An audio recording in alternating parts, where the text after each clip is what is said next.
Hey gang, today I'm going to teach you the rainbow.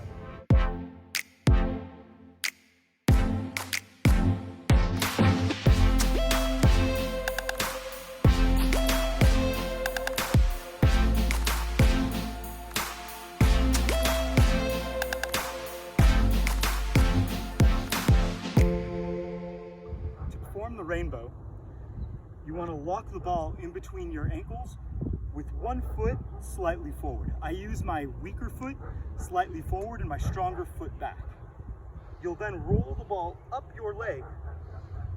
Once the ball is up your leg, about halfway between your knee and your shoe, you want to jump up on that leg and kick it with your one more time. That's lock it in between your ankles, roll it up, and kick it. Quick tip for the rainbow.